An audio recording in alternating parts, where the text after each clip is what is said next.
तीन लोक के स्वामी हैं, कहते हैं अवघरदानी इनको, कैलाश पे ये निवास करे और सोने की लंका दान करे। हर हर महादेव, जय श्री महाकाल। मैं भावना शर्मा लेकर आई हूँ एक नई कहानी अपने YouTube चैनल स्पिरिचुअल टॉक्स के माध्यम से।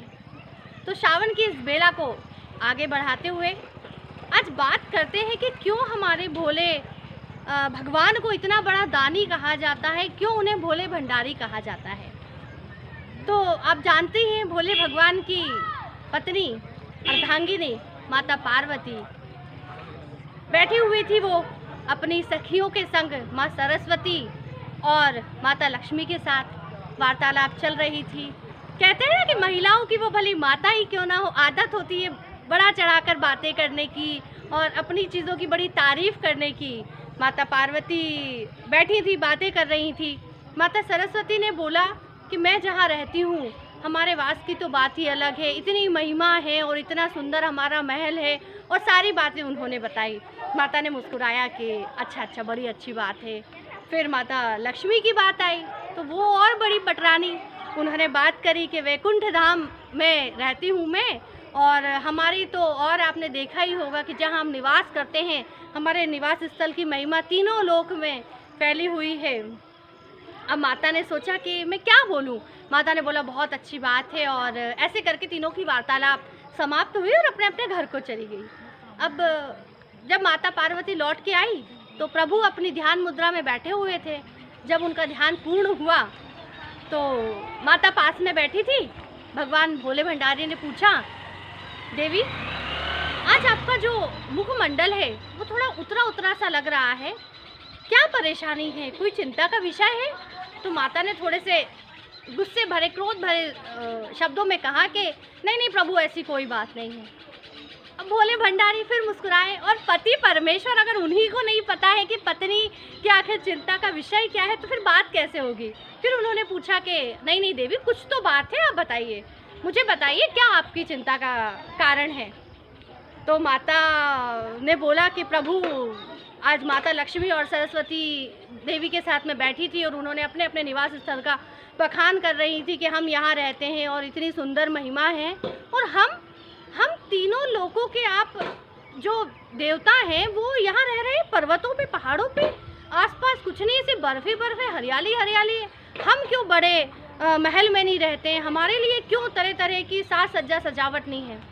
प्रभु मुस्कुराए कि देवी, हम जहाँ रह रहे हैं वो प्राकृतिक सुंदरता है, प्रकृति के बीच हम रह रहे हैं और हम नहीं रह सकते महलों में। तो बोले क्यों नहीं रह सकते, मुझे तो महल चाहिए, और आप सबसे सुंदर महल जो तीनों लोगों में सबसे सुंदर है वो महल मेरे लिए बनवा के दीजिए। ठीक है भैया, पत्नी की आज्ञा कौन टाल सकता है। महादेव ने कहा ठीक है। महादेव ने बोला देवी ठीक है, आपकी जो बात है वो पूरी की जाएगी और हम इसको ज़रूर पूरा करेंगे। महादेव ने विश्वकर्मा जी को बुलाया और विश्वकर्मा जी को सारी बातें सुनाई कि ऐसा महल बनना चाहिए जो तीनों लोगों में सबसे सुंदर हो। विश्वकर्मा जी ने भगवान की बात सुनी। उन्होंने एक ऐसी जगह देखी जो चारों ओर से पानी से घिरी हुई थी, तीनों ओर उसमें पहाड़ थे। प्रभु ने माता को ये बात बताई और विश्वकर्मा जी ने माता से बोला कि देवी आप अगर कहें तो यहीं हम आपका महल बनाएंगे। माता बड़ी प्रसन्न हुई, कितनी सुंदर जगह, जैसा महल किसी के पास नहीं है, आप यहीं महल बनाइए। सारी बात तय हो गई, महल बन गया, बहुत सुंदर महल। और जैसा कि आप सभी जानते हैं जो चीज़ें पौराणिक लिखी हुई है उसका आज तक हम उसी तरह से चलते हैं और उसी विधि विधान से हमारे कार्य को करते हैं। ग्रह बना है तो अब उसका ग्रह प्रवेश के लिए ब्राह्मण देवता को बुलाना होगा पूजा के लिए।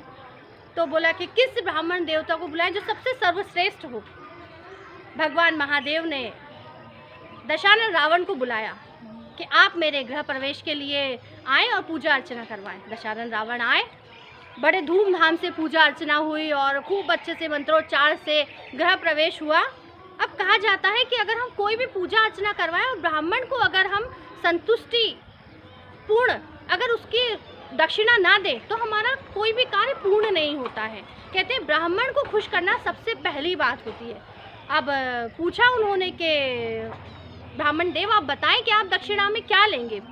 तो रावण ने कहा कि नहीं मुझे कुछ नहीं चाहिए, क्योंकि आप सभी को पता है कि रावण के जो आराध्य देव भोले शंकर ही हैं।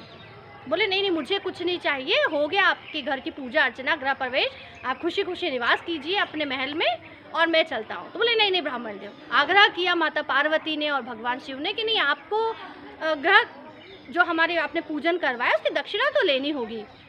भगवान ने कहा ठीक है।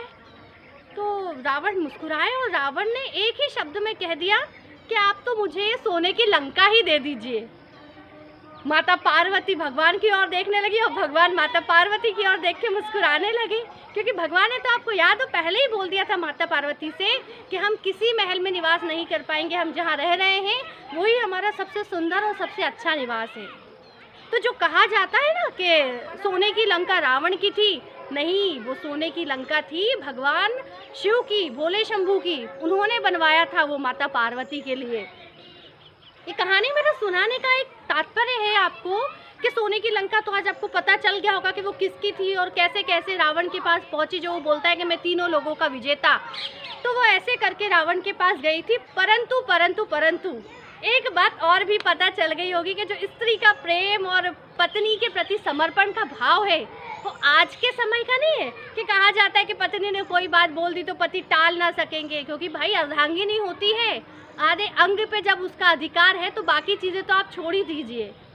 तो माता पार्वती ने मुस्कुराया और शिव जी ने, लेकिन वे भी एक ऐसी पत्नी थी कि एक उनके सिर्फ बात पर उन्होंने एक बार में जो उन्होंने इतने बड़े मनुहार से और बड़े तरह की बातें करके अपना जो महल बनवाया था वो उन्होंने बोल दिया कि जब ब्राह्मण देव ने मांग ही लिया है तो उस पर अब हमारा कोई अधिकार नहीं, आप ये महल उन्हें दे दीजिए। और भगवान शंभू ने भी अपना महल उन्हें दे दिया और वो जाके रहने लगे वापस से अपने कैलाश पर्वत पर। तो मेरा एक कहानी सुनाने का तात्पर्य ये है कि जो आज के समय में, आज के समाज में जो बातें चल रही है कि पति पत्नी में थोड़ा सा मनमुटाव हो गया, या पति ने कोई बात कह दी तो पत्नी ने नहीं मानी और पत्नी ने कह दी तो पति ने नहीं मानी, तो ऐसा नहीं है। भगवान शंकर ने भी माँ पार्वती की बात मानी थी और माँ पार्वती को सबसे ज़्यादा पसंद अगर कोई चीज़ थी तो वो थी अपना महल, लेकिन एक बार कह देने पर माता पार्वती ने भी वो बात मान ली थी। तो पति पत्नी तो ऐसे एक दूसरे के पूरक हैं, अगर एक है तो दूसरा और दूसरा है तो एक और। तो मेरा इस कहानी सुनाने का सिर्फ एक ही तात्पर्य है कि रिश्ता बहुत बहुत बहुत ज़्यादा अटूट होता है, बहुत पवित्र होता है, इसे उसी पवित्रता के साथ निभाएं। हर हर महादेव, जय श्री महाकाल। हमारे चैनल स्पिरिचुअल टॉक्स को लाइक, शेयर और सब्सक्राइब ज़रूर करें। आपका एक लाइक हमारे लिए बहुत महत्वपूर्ण है। धन्यवाद।